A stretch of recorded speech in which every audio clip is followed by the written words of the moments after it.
Viking Spotlight. This is a podcast about people, events, and projects in the North Canton City School District. I'm your host, Jeff Wendorf, and today we're going to do a little different podcast as we present the State of the Schools address for 2022. Instead of interviewing one or two people, we'll be talking to many different individuals from our district who will share a bit about their positions and the different projects or events that have taken place this year or will take place over the next year and what you can expect. We're excited to have this. This is a little different for us because we've done a video in the past, but we thought we'd have a podcast this year to help share where we've been, where we're going, and how things are going. And we're excited that this year we'll have some various folks on with us in just a few minutes. But I wanted to share a little bit as superintendent about our strategic plan, some things that are important to us, and where we're at on that. As you know, that our vision at North Canton City Schools is for all students to be prepared for tomorrow. And what that means is whatever their future, we want to make sure they have the best start they can and have all the tools and skills they need to be successful no matter where that is. In order to do that, we need to ignite a passion for learning while they're here. That goes for not only students, but also staff, and points to the fact that we're always growing, we're always getting better, and we're always trying to improve.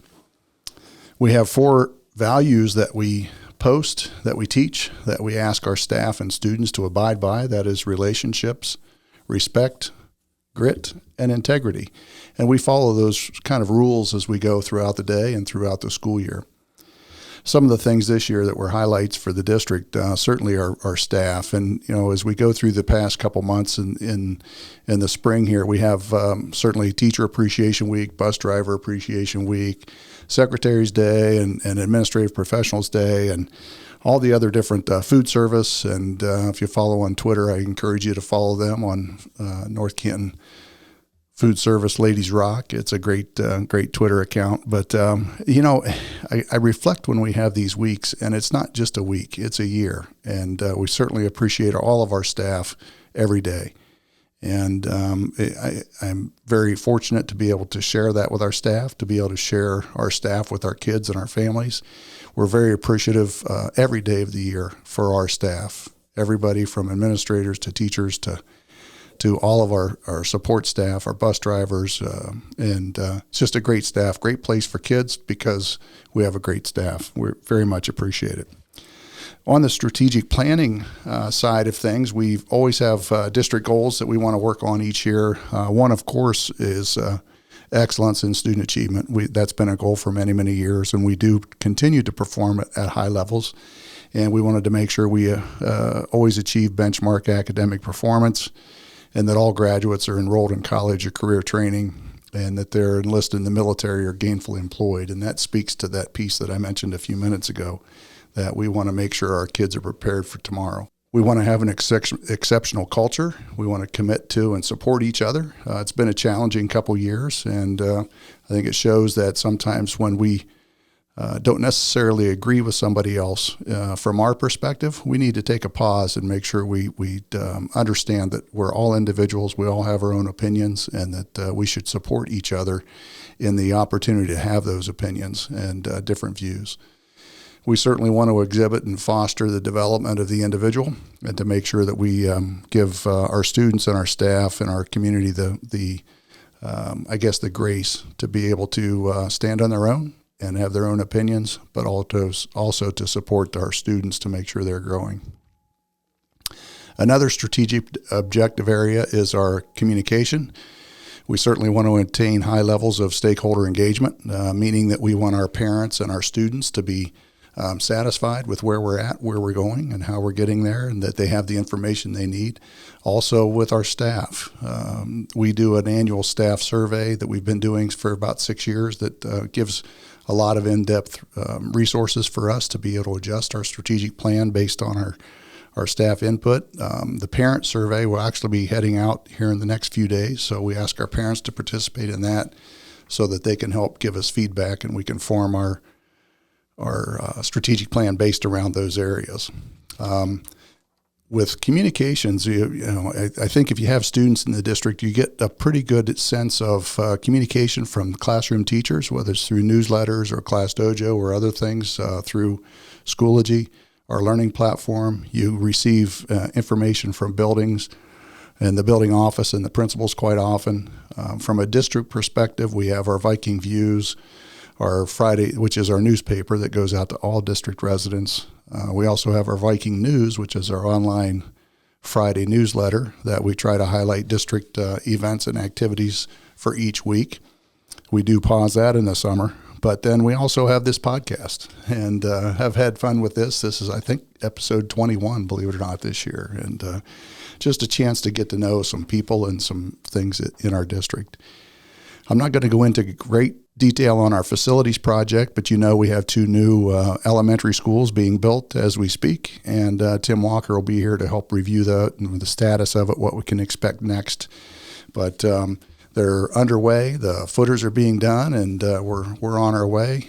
As phase 1 of our facility project was passed in May of 2020. And you can expect a phase 2 where we address our middle school and high school at some point in the future, in the near years. And we're excited about phase 2 to update our middle school and our high school. You're going to hear in a few minutes from Todd Tolson, our finance director, our treasurer, Tim Walker, who will be doing a building update. Mr. Tom Oakes is the athletic director. He'll be doing a summary for the school year. Mr. Henne will update us on our operations, transportation, food service facilities, and those things. Mr. Ron Varn will be here to talk about our performing arts programs. And finally, Dave Pilati will give a little bit of wrap us up with some curriculum updates for this year and what we can look forward to next year. So overall, fantastic year. It went very, very fast. We've had our challenges just this year, beginning with the end of the COVID days, thankfully.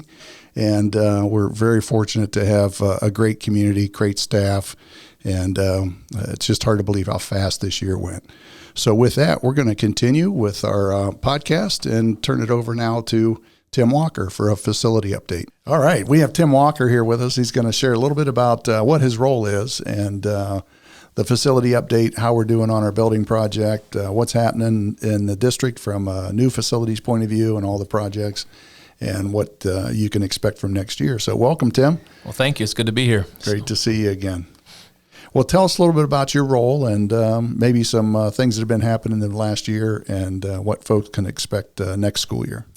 Well, last summer I was able to move from my role as athletic director down to the district office, and my job title is Director of Development and Special Projects, and in that role I get to oversee the fundraising efforts for a lot of different things here in the school district, but mostly looking at the athletic facility project and those types of things that we are trying to do with private money.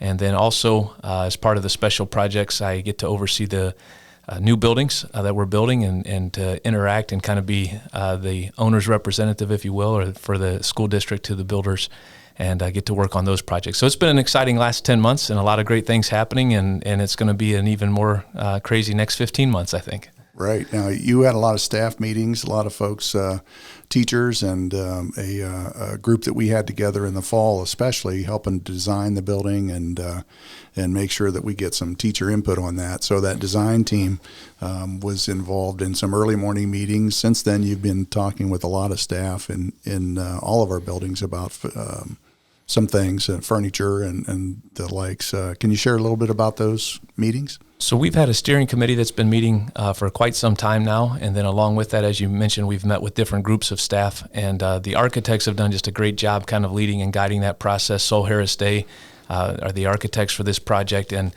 really, even though the buildings themselves are just now getting started, there has been months and months of work and lots of hours that have gone into these buildings so far. And so it's just been great to be able to get different input from the teachers, and a lot of that has been through the design team and through the design process. And then they've also helped us to do some different things, such as model classrooms, and we've brought in some furniture for our teachers and our students to actually try out and to see how it works and get real feedback before we have to make some decisions about that. Sure, make a large purchase for 200,000 square foot buildings. We want to make sure we get the good stuff and the things that actually work, not what somebody's tried to sell us.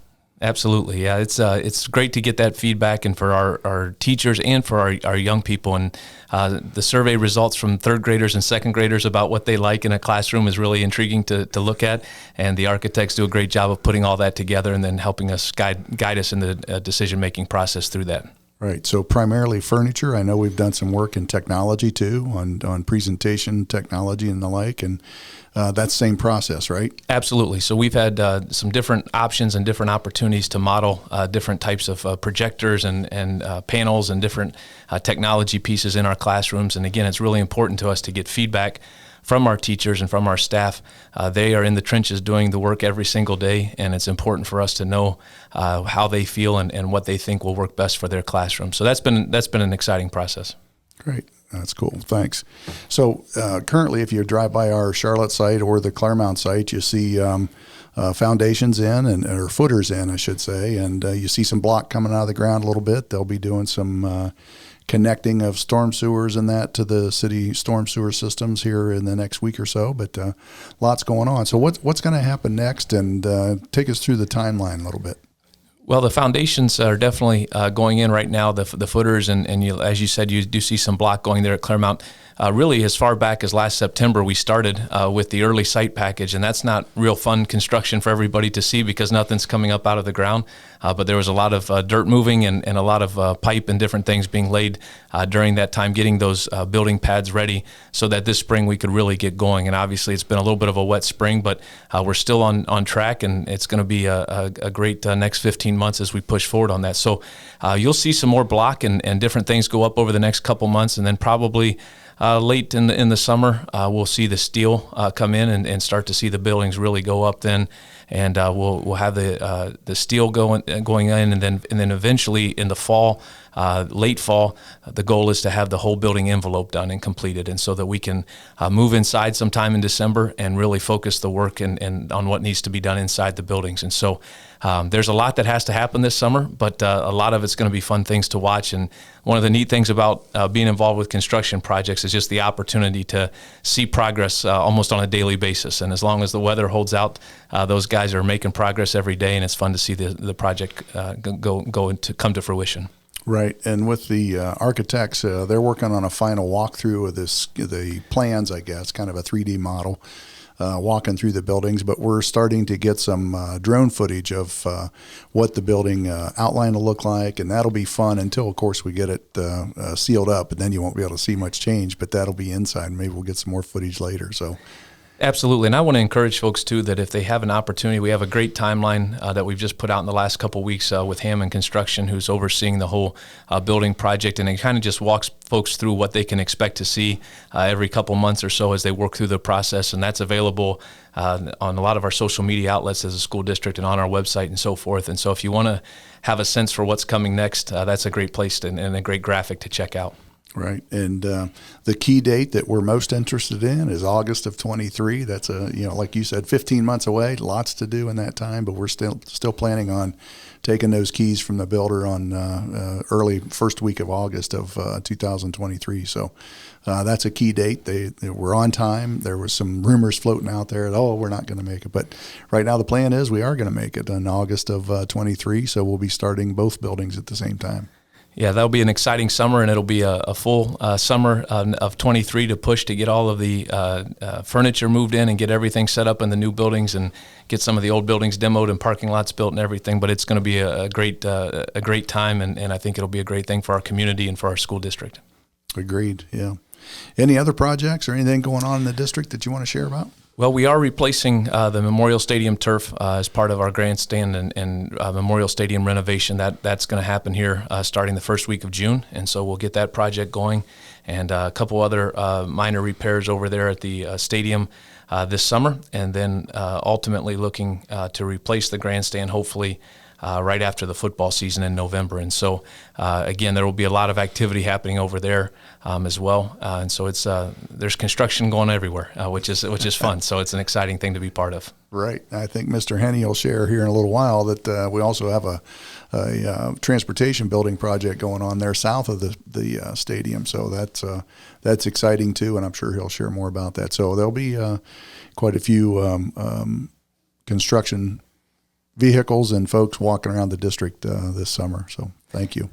Absolutely. Thanks for having me on. It's been great to be here. Yes, sir. Thanks for joining the team, and we're excited. And if you have any questions about the facility project, it's, again, on our website. If you go under the district tab and find the building project tab, and it's lots of information there, including that most recent timeline. It's a great tool to be able to see and share. Thanks. Appreciate it, Mr. Walker. Thank you. All right, shifting gears here a little bit. We went from facilities. Let's talk about some money. We have Mr. Todd Tolson, our treasurer, with us. Todd's been with the district for quite a while, and he's been our treasurer, and we're in a great physical shape, I should say. It's spelled different, right? Physical shape. And we appreciate all he does to keep us functioning from a monetary point of view, and to make sure and support things, and support the great programs we have, and be a good steward of our district's finances. And so, Todd, welcome. We're glad you're here with us. Thanks, Jeff. It's great to be here. I'm finishing my 19th year here in the district. Just seems like yesterday I started.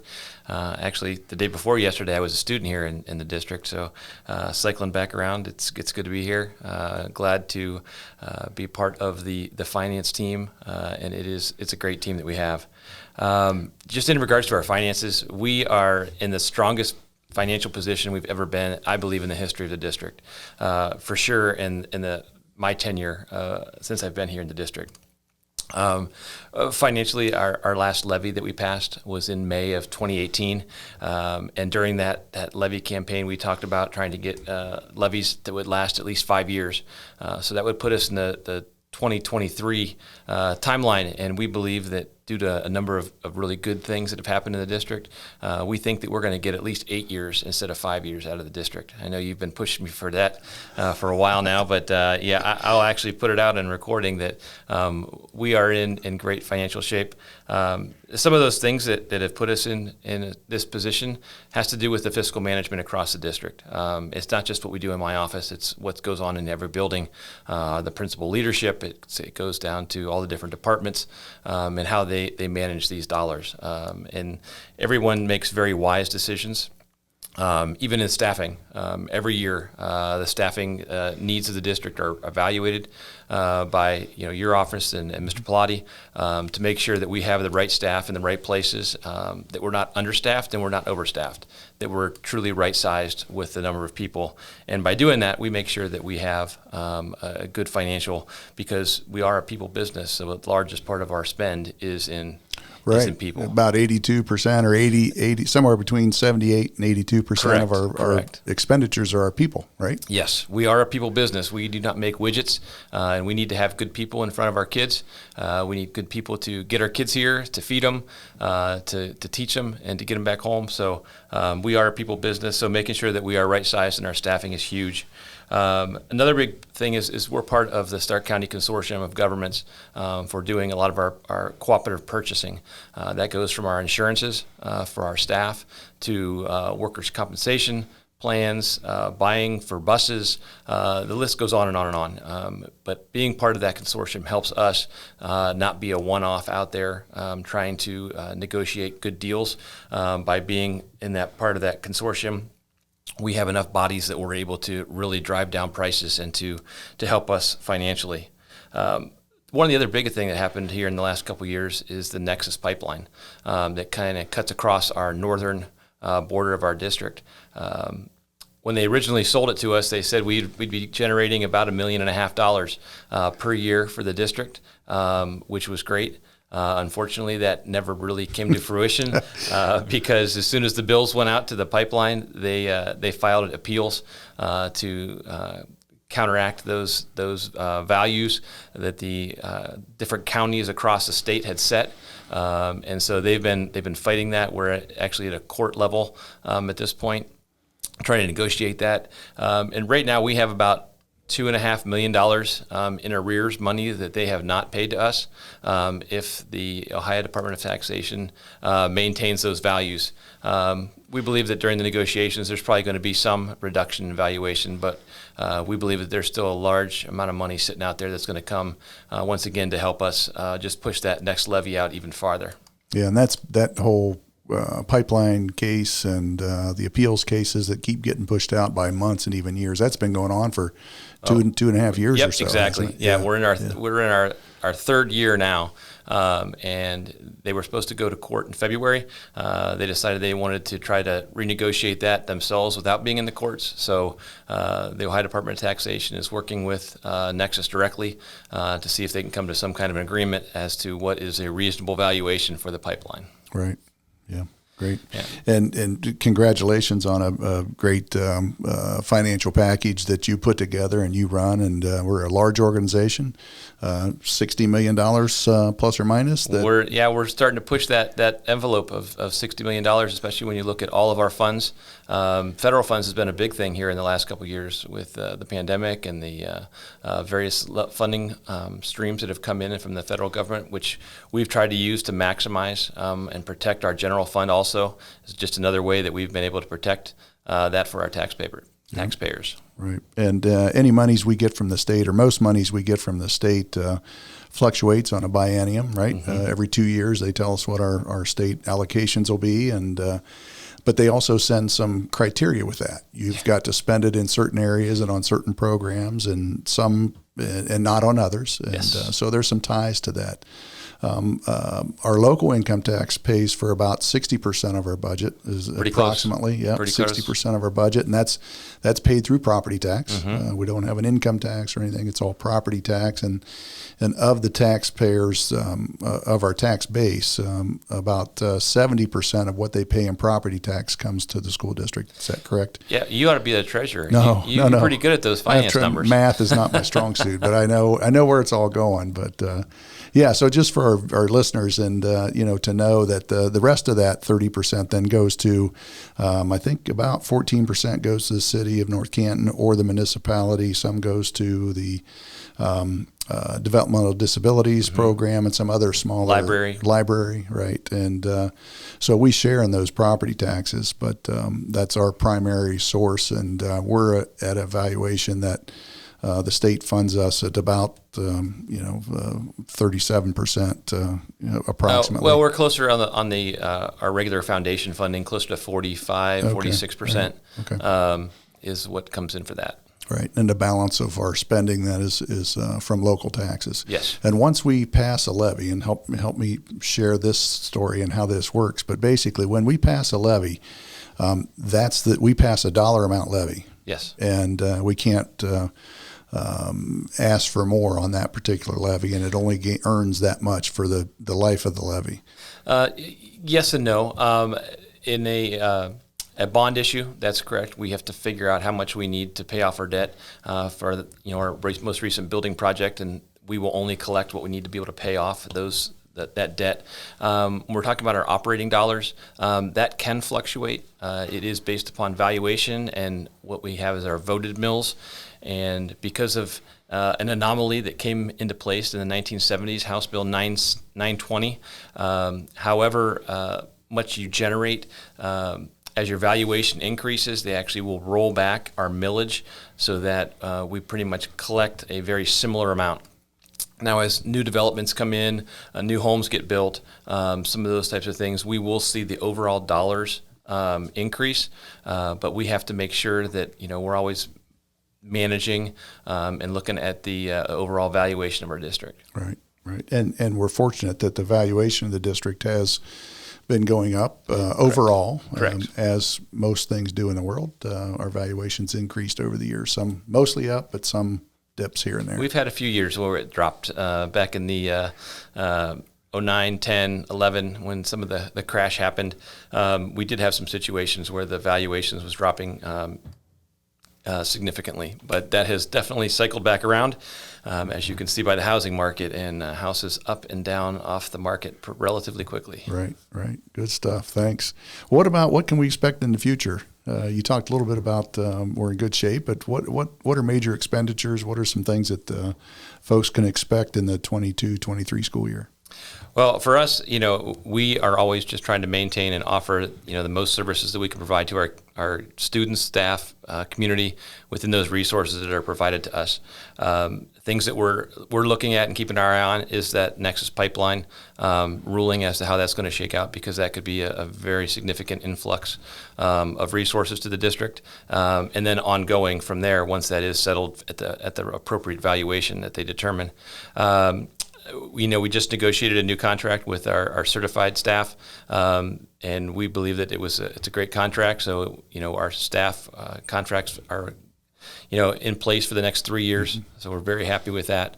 We're just continuing to manage those resources and make sure that we're doing the best we can to, push out those levies as long as we possibly can. Right. And I talked about our staff just a little bit ago, and we try to keep them somewhere in the top 5 in the county as far as competition for level of pay and so on. So we have a great staff. We have a fantastic team that helps our kids get what they need for their future. So that's kind of our plan for our staff staffing. We always look at level of service, as you mentioned, and we're in a great spot. So thank you very much. Anything else you want to share with us? No, it's just I'm blessed to be here. This is a great district. It's a great place to have a career, and glad my kids went through here and I went through here, and hope that all the families out there feel the same way about their kids going through North Canton City Schools. Awesome. Thank you so much. We're certainly glad you're a big part of the team. Thanks, Jeff. Thank you. Guys, have a great day. Thanks. All right, shifting gears, we have Mr. Todd Henne. He's our Director of Operations, and he's going to talk a little bit about what that means, a little bit about himself, and what we can expect in the future. Hi, Todd. All right. Thank you for having me here, Mr. Wendorf. Glad to be here. Absolutely. So tell us a little bit about Todd Henne and the role you play in the district. Well, I've been here since 1998. I started teaching high school English and later a high school administrator, and I've been in this role since 2012. And when I try to explain to people what I do, sometimes it's easiest to tell them what I'm not in charge of. I'm not in charge of teaching and learning, but after that, by and large, most things are going to fall on my plate. So through a little bit of reverse thinking, that is actually pretty much makes sense to me there, and it makes sense to most people. So very important role, and we appreciate what you do for that. So everything from food to travel to lights and heat and correct, and facilities is and our grounds, of course, and so that's a big role. So tell us a little bit about what that entails and a little bit about each that folks may have questions about, just in general. Yeah, so obviously we use the saying, we got to get them to school, we got to feed them, we got to get them home safely. So transportation, we actually are running about 39 route buses this year. I've got some other details and info on that.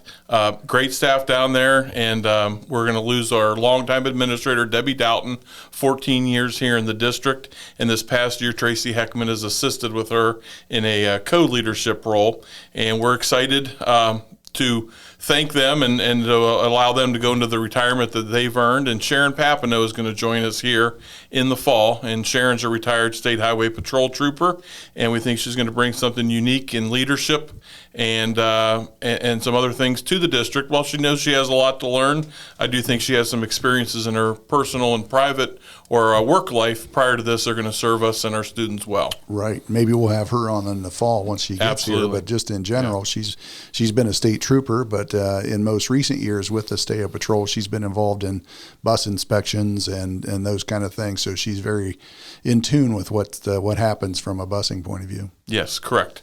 Great. And I guess to round it out, maintenance is the other area, the facilities of the building, inside and out, but obviously the inside, the HVAC systems does take up the lion's share of both the time and the budget. And put to good use, it definitely supports the learning environment, so there's no real problems with that. Right. So we have 7 buildings currently with kids in them every day. And about how many, I ask you this on the fly here, and maybe you'll know, but about how many square feet? So last I did it, we were about 880,000 square feet, which I tell people is more than the Belden Village Mall. So by that standards, and we're cleaning it. We don't have some of those beautiful hard surfaces that maybe can be done with a push broom. quite as easy. It is a lot of space spread out over 7 buildings. Certainly why we're looking forward to the future to reduce just the number of buildings, not necessarily reduce the square footage, but newer, and we don't have to worry about some of the plumbing issues, some of the HVAC issues, at least for hopefully a good 10 to 20 year stretch. Right, and some of our buildings built in the 1920s, 1940s, and 50s. There's been a little bit of upgrades to those as we've gone along the years, and they're functioning. But certainly, a new building will be a whole different story. What else you have for us? Well, I want to talk about some of the things we're proud to have accomplished over the past year. So a lot of my work gets done in the summertime, and sometimes you're only able to do patchwork and things like that, just your basic break, fix, maintenance during the school year. But last year we kind of had the 25-year refresh of Hoover High School. It at least started that. And if you think about your own home, I don't know how many people can go 25 years without redoing the carpet at their home. Well, we've gone 25 plus years with things like carpet here at Hoover High School. And obviously we're investing in Hoover the most right now with the elementary building set to come offline. We're only doing the bare minimum needed to protect our investments. But as we looked at Hoover High School, we were able to do 42 classrooms last year, change out the HVAC system, replace the carpeting, and paint the rooms. So really the first time we've done those things for 25 years. And I think if we looked at our own homes, we don't get near the foot traffic that Hoover High School gets. Every time the bell rings, 1,600 kids changing classes. Who knows what they're bringing in with their shoes, but certainly our custodial staff here at the high school does a fantastic job every day of the year, because you can't just catch up once or twice a week on that. It has to be constantly. So we're really happy to really freshen up the rooms. I know the teachers were excited, and already in the past month, they've been sort of hitting me up to say, hey, where are we at on getting that done for this year? I said, well, depending on how much money we have left, we're going to do a lot more. So those quotes are coming in here now. We'll look to get started on that. Literally the day students walk out the door, we'd like to hit the ground running, right? Just in case we run into problems. So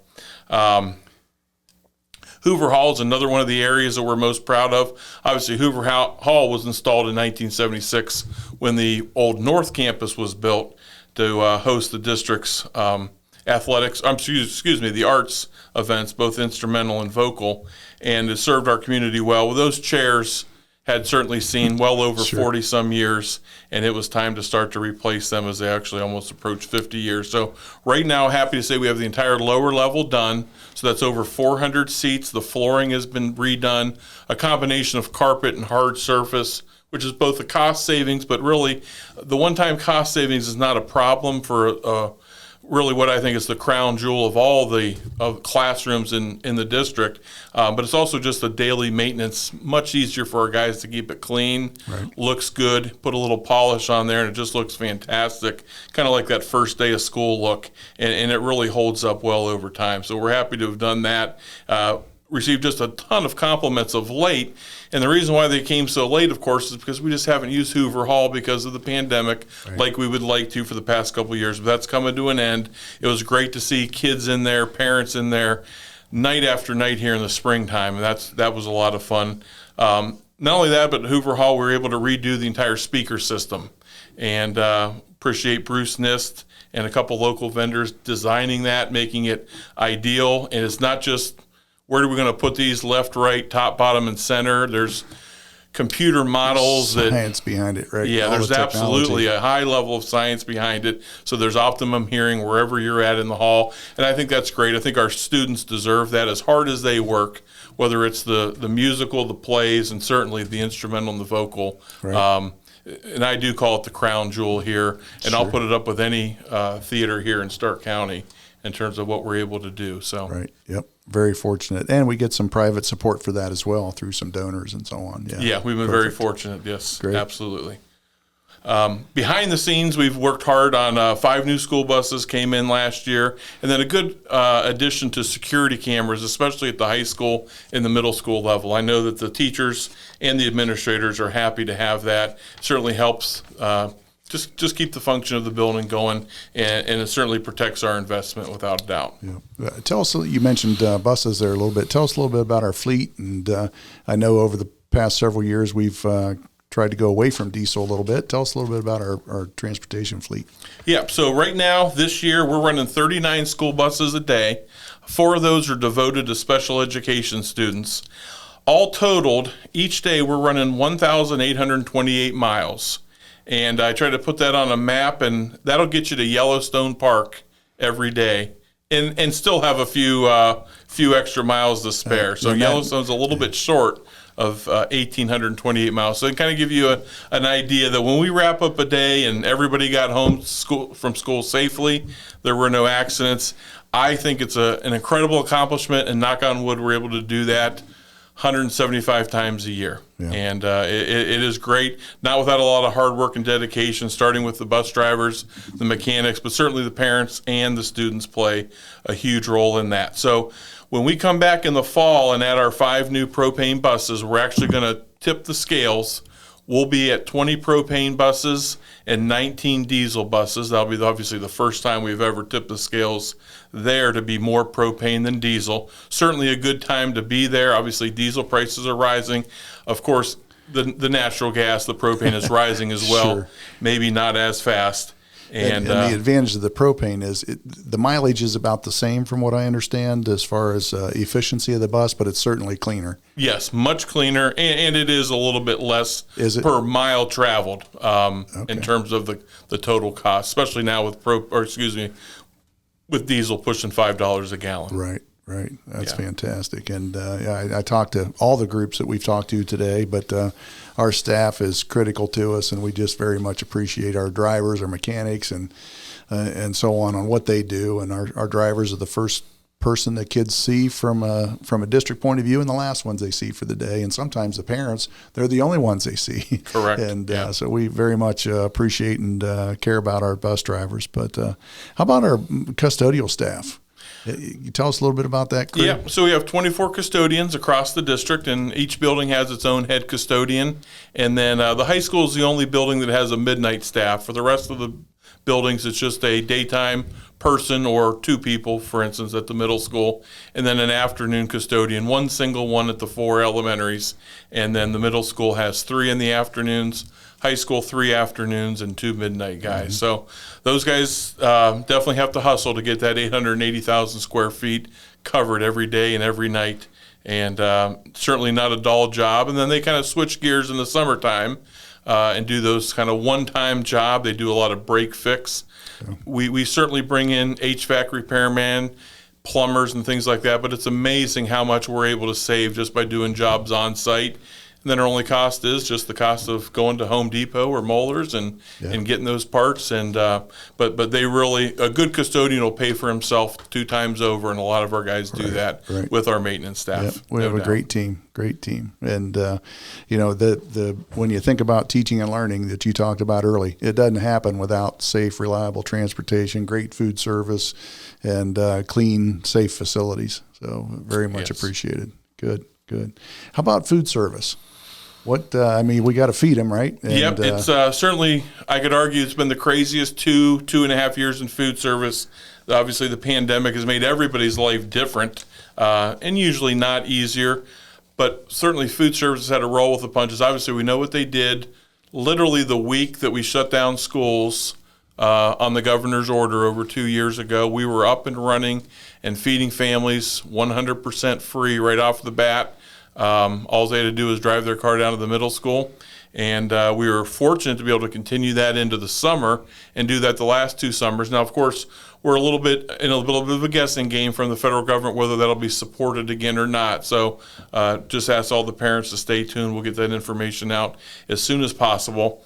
But food service, I'm also happy and proud to say that while it's not the case at every school district, our food service runs 100% in the black. And that's just not just the food. Doesn't happen everywhere. Yeah. No, it doesn't happen everywhere at all. That's the food. That's the employee salary, even their fair share of benefits. A lot of our school employees, some of them, the head cooks are full-time with benefits. Some of them work as a bus driver or somewhere else a part of the day. And so the food service will pay for that. Takes a lot off of the general fund for a school district, and it's great.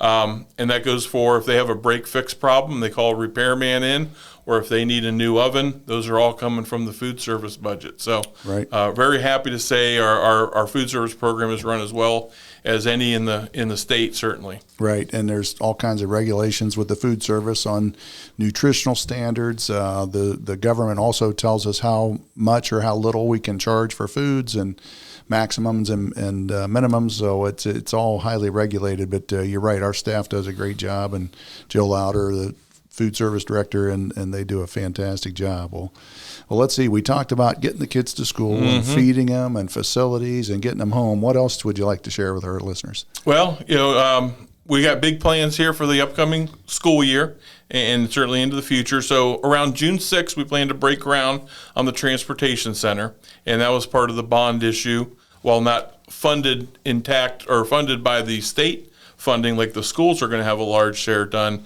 this is funded by the local taxpayers, but we're going to take down or stop using our current transportation center, which was built in the late 1940s, and finally build one that's necessary, appropriate. It won't be a Taj Mahal, but it'll be appropriate so that our mechanics can work on the buses, and we have a good facility for everybody there. So as long as the steel comes in time, we're hoping it's done here in the winter.